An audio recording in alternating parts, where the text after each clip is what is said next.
Aloha and welcome to A League of Extraordinary Couples, where we're going to discover what matters most in terms of dissolving negativity and deepening connection.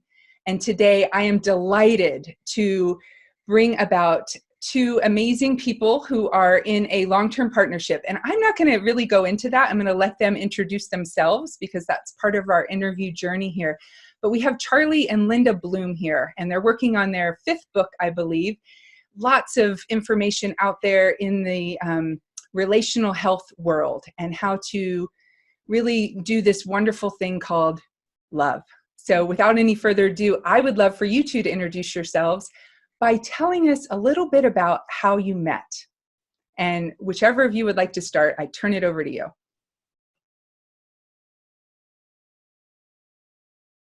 Who would like to start? Hello. Hi.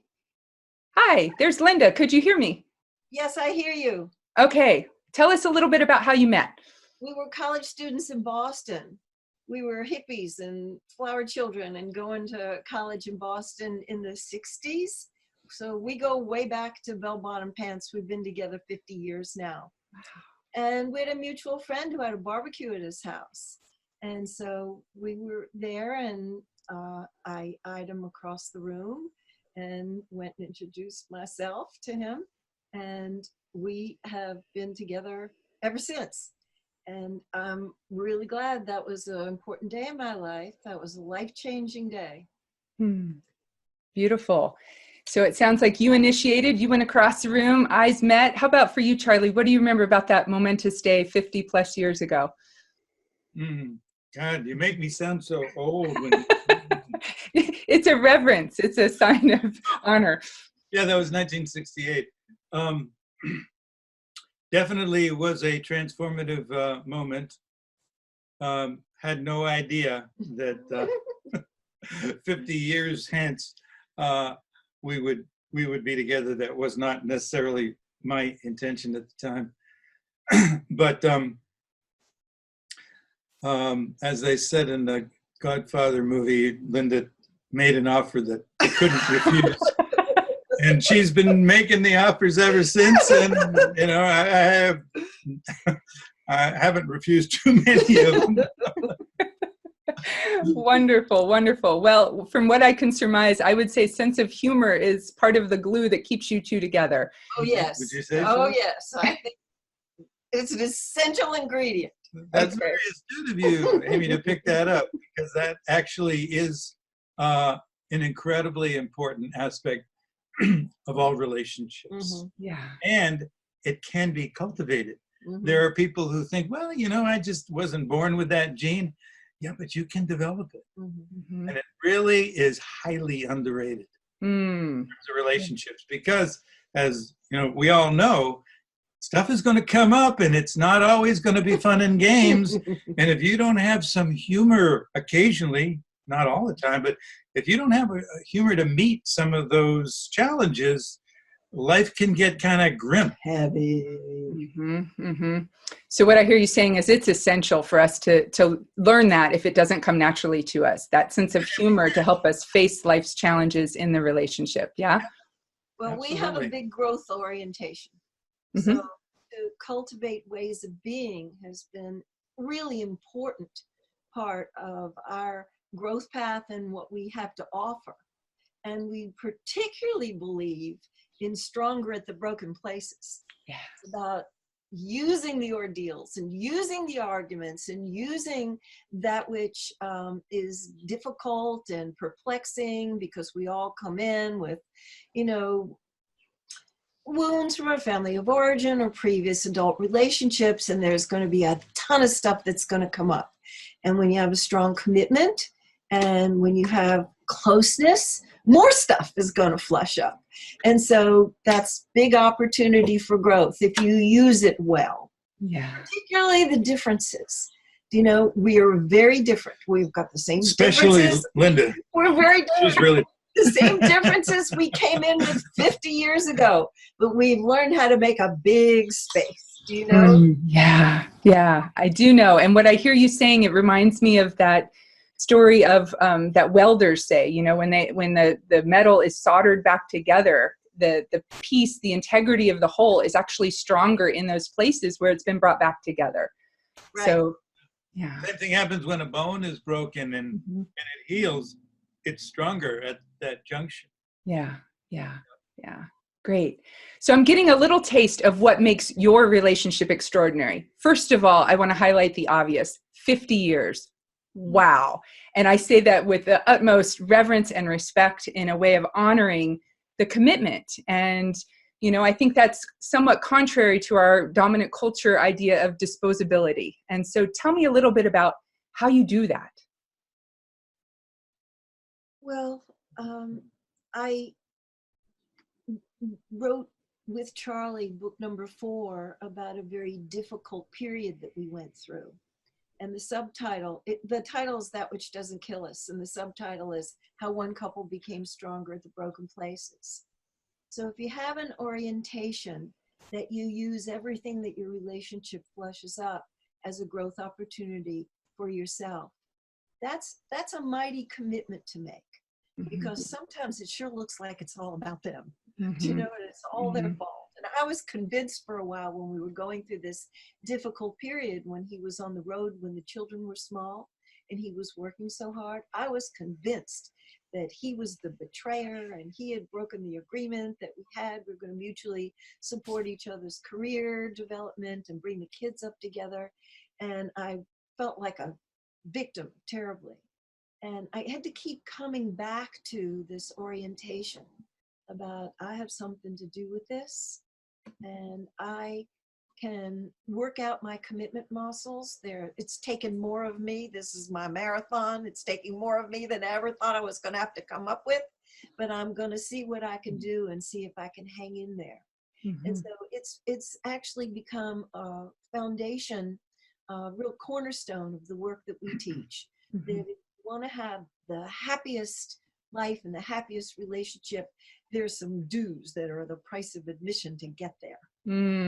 Yeah. I love that image of the marathon, you know, that you're in this for the long haul and you're not going to quit, and you're going to dig deep within your own reservoirs and bring your best self forward. And you mentioned something earlier about the growth orientation, the growth consciousness. Charlie, I'm wondering if you could say a little bit about that. Well, like Linda said, we both have had a pretty strong sense of that. Although I have to admit that for me anyway, I had absolutely zero idea of not only what it would require to create and sustain a long-term committed partnership. I didn't even know if it was possible. Like many people, I didn't have a model of that growing up with my family, and certainly didn't see a lot of examples of that out there. And so one of the things that it requires to have a growth model is an awareness and a trust of what it is that actually means. That what it means, what does growth mean? What are we talking about? What kind of growth, and what is involved in that? And then, you know, most importantly is what's in it for me? Why should I even bother focusing my life on that when there's so many other things that are, you know, available and maybe more fun and easier to do? And, you know, like what's the point? And so that's something that it took me a while to really get a sense of.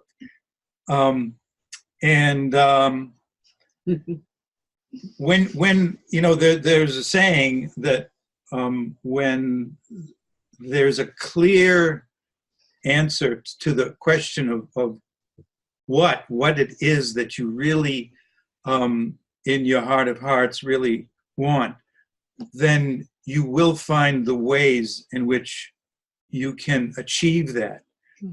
But you've got to really be clear about what it is that you're really after, what that's going to require of you, and you will meet those challenges. And it's not a matter of facing one challenge once and for all. in a committed partnership in which both people, whether you like it or not, whether you want to or not, you're both growing. And what does that mean? It means you're both changing. So whoever it is that you think that you're with now, 50 years from now, or 20 minutes from now, it ain't going to be the same person. And so one of the things that, you know, you've got to be willing to do is to create an identity that you're not so attached to, that you've got some fluidity and some flexibility to be able to shift with the change of the times and the change of the seasons and the change and shifts of the personalities, because it's going to happen. Yeah, yeah. Thank you for that reminder. I love that idea of just this one thing that will be constant is the change, and to relax into that mystery unfolding can actually feed part of us, feed that desire for newness and mystery. Yeah, because a lot of relationships, they don't, marriages that are not successful, it isn't necessarily because there's too much change or the differences are too great. It's because people get too attached to and locked in to certain ways of being that they get really identified with, and there's a lot of resistance when we're challenged to loosen our grip on the way things need to be. Right. So flexibility is big, and the other side of flexibility is commitment. So in a lot of relationships, like in ours, I'm pretty flexible. That's the strength of mine. I'm a commitment champ. Linda's on the other side of that. From each other, and that's part of what we teach, is to really learn from the differences, because you can grow to be a more whole human being if you take on the study of your relationship about what is it that they have to offer. They bring these wonderful strengths that I don't have, and I'm going to learn from those. Right. It's a good deal. Yes, it is a good deal to make that commitment, to be in it for the long haul, to recognize that we can loosen up our own grip on our own sense of identity, and to recognize that conflict is growth trying to happen, you know, that there are those moments of moving forward. So if there's one key takeaway in terms of dissolving negativity, I know that's like trying to take a fire hydrant into a garden hose, but what would you, and you can each have different answers on this. We just talked about how you're different people, but what's the one thing that helps you dissolve negativity? We're very aligned on this particular point. Okay. Vulnerability is the key. Okay. Because when people are defended to the max, you know, it's like they've got armor on, they got a breastplate, they're sword out and swinging the mace, and, you know, they're frightened and they're hurting and they're not yet skilled to become conscious in combat. And so one of the most effective ways is to take off the armor. Because people can't really be close, you know, skin to skin and body to body and heart to heart when they're armed to the teeth. And so to consciously, I am going into this interaction and we're going to explore the differences with an attitude of curiosity and wonder. And I'm not going to, as best I can, be defended and watch it for the manipulations and not get tone in my voice and make threats and ultimatums and be judgmental and critical. I'm going to see if I can disarm and be vulnerable, because when I speak about what hurts and the pain and I talk about my fear, it's a totally different conversation, and then invites my partner to come closer to me. But when I'm a bitch on wheels, that does not invite him to be participating with me. It's not going to lead to understanding. And we had to learn this the really hard way. You know, we're both firstborn and we like having our way. We thought we were right, and we had some humdingers back in the old days. But we are good students and we paid attention. And so we learned that the more anger you express, the angrier you get. You don't blow off steam. When you find a way to speak your truth of your experience, not your opinions, those are often judgmental and critical, but the truth of your deeper experience, that's where the vulnerability is. And that's where the understanding, not agreement necessarily, but understanding is likely to take place. Yeah.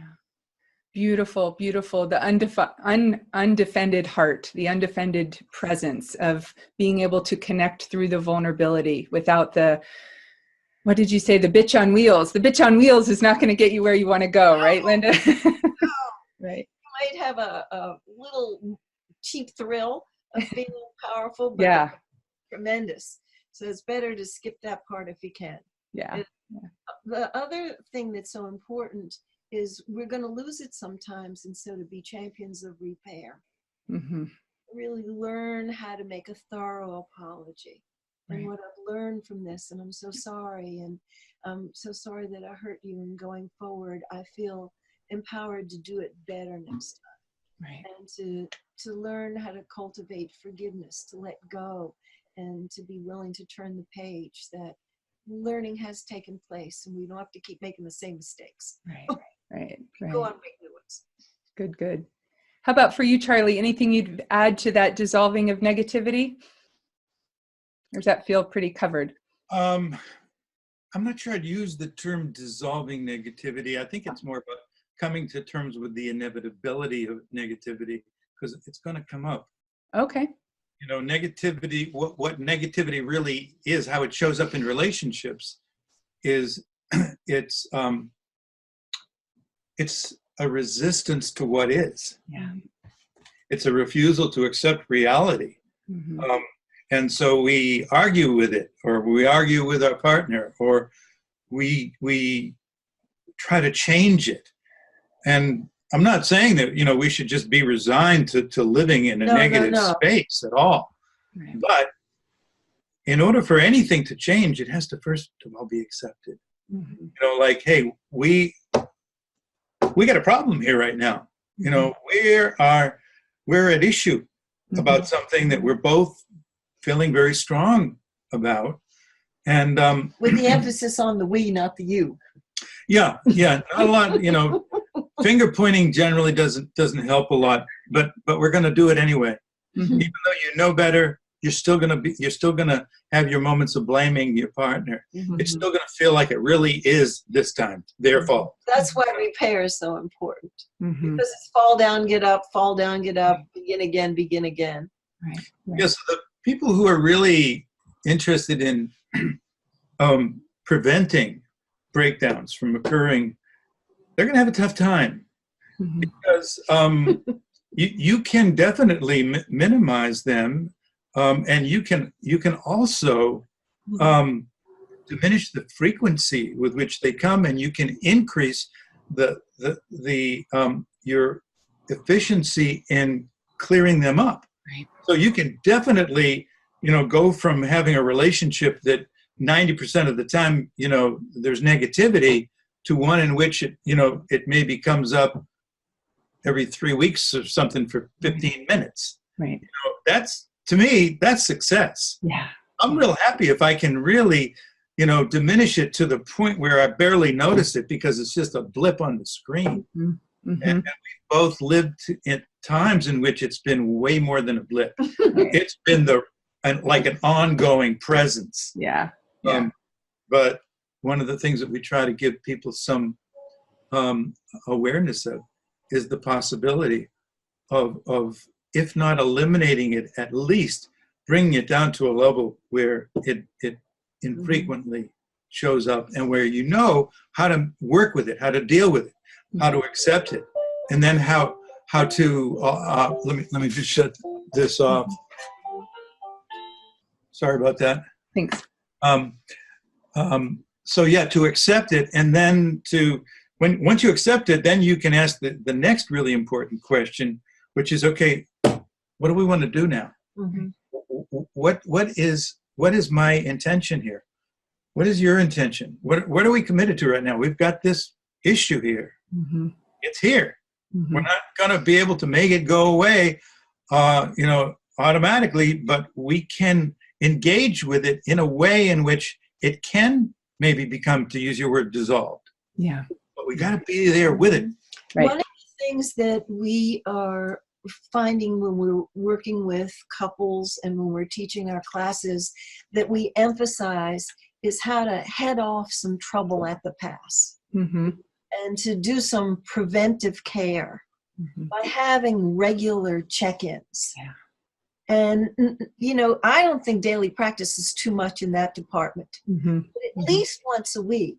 Because sometimes people give their best to work and they give their best to their kids, and the relationship gets the leftover scraps. So to make your relationship a priority and to make it important to, on a regular basis, see if anything is out before it gets too full blown, you know, and deal with it when it's in the smaller form.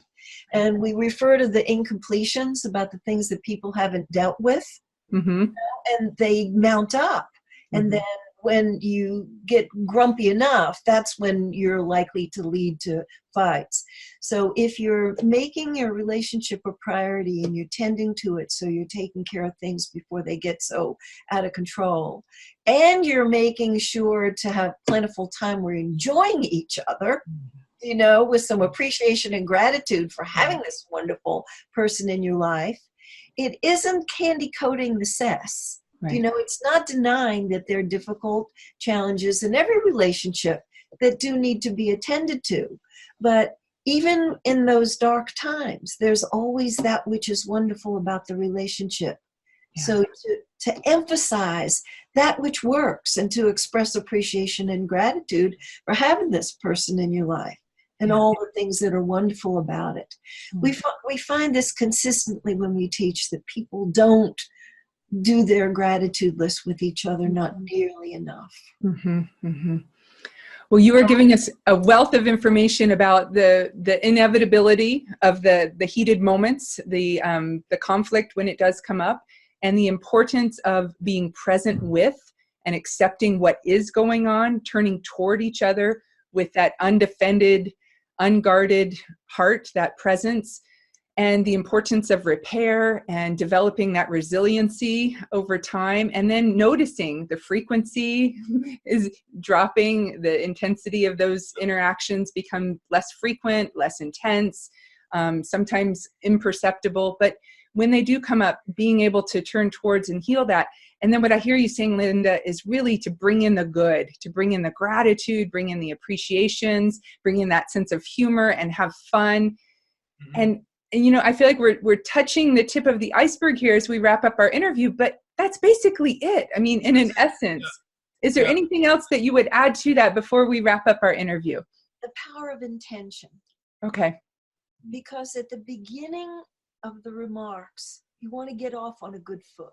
Yeah. You want to invite the person into holding the vision that this could enrich us. You know, my intention is to be closer to you. My intention is not to criticize you. I don't want to make you bad and wrong. I don't want to blame you and shame you. My intention is to clear up this clog in the works between us so that we can have maximum love flowing back and forth.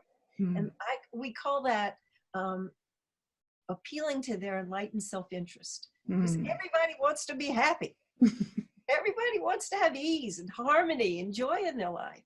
And so if they can be invited in, and we're affirming it for ourselves at the same time, that our intention is a good one. Our intention is for both of us to really thrive in this relationship. That's getting off onto a good foot, and it sets a tone for having some kind of understanding that's going to be useful. Yeah. Yum. Tasty. Maximum love flowing back and forth. I got it. How about you, Charlie? Anything you'd like to add? Be patient with yourself and with the process. Because this is not a weekend workshop that we're talking about. This is the work of a lifetime. You know, we know people who have been at this a lot longer than we have, and they still have their moments. And it's okay. It's only not okay when you have the expectation that we shouldn't have to have this going on anymore. We should be done by now. We should be beyond the point where we get reactive or defensive. There are people, I think, in the world, I mean, there's like over 7 billion of us, and I'm sure that there are some who really do get to that point. I have no doubt about it. But I think for most of us ordinary mortals, it's something that we really need to accept as something that we're probably going to have to be dealing with. And that's not necessarily a bad thing. Mm-hmm. You know, it's part of our humanness. And to try to be patient with the process and be patient with yourself and be patient with your partner makes it an awful lot easier. Mm-hmm. And patience is not passive. Right. Patience and persistence, it can be a powerful force. Right. Yeah. I really feel that, and I'm honored and I'm really delighted to have this little window of time with you, because I can feel it even through the wonders of modern technology. Like, there's an effort there, but there's this deep, as I perceive it, a deep calm, a deep connection, and it gives me what we call here in Hawaii, we call it chicken skin. So I'm covered in chicken skin right now, and it's the magic, it's the juice, it's the inspiration I need, because I too didn't have it modeled for me. And I've been married sweet 16, you know, it's a lot for me, but you know, going for the long haul, going for the marathon here. This isn't a weekend workshop. We're in this to bring our best selves forward and to learn and grow and enjoy the process. It's such an inspiring message. So I know you have some other inspiring nuggets to leave us with a free gift offering and more resources where people can find you. I'd love for you to give word to that now, please. Well, if they can remember Linda Bloom or Charlie Bloom or Bloomwork, it'll take them right to our website. And we will take people's email addresses, and they can get these brand new, hot off the press, for free ebooks. One of them's on sex, one of them's on conflict management, and the third one is excerpted from our popular book, 101 Things I Wish I Knew When I Got Married. We took out 10 of the really juicy ones. We are also on Facebook Live every Thursday afternoon from 12:30 to 1 o'clock, and that is Pacific time. If people can't see us there, they are all archived and people can go back and see, choose by topic, and they're on YouTube also. Yeah, it's a great resource out there. I found it, a colleague referred me to you, and then I found you on Facebook, and it's like, I felt like I knew you going in, you know, and it's such a wealth of information. And I love that the 101, when I asked you about it the other day, Linda, you said, oh, we actually had a bigger list than that, and we whittled it down to 101, and now you've whittled it down to 10. So that's wonderful. Thank you for doing that good work. This is good work. My intention in bringing a league of extraordinary couples to as many people as possible so that we can tend to the relational field between us, get juiced up and resourced, and go out and be a force for good in the world, because you matter, your relationships matter. And I thank you both so much for your precious time, your wonderful energy, and the work you bring to our world. We need it. So a big, as we say here, mahalo nui loa, a great big thanks. And be well until we meet again. Thank you.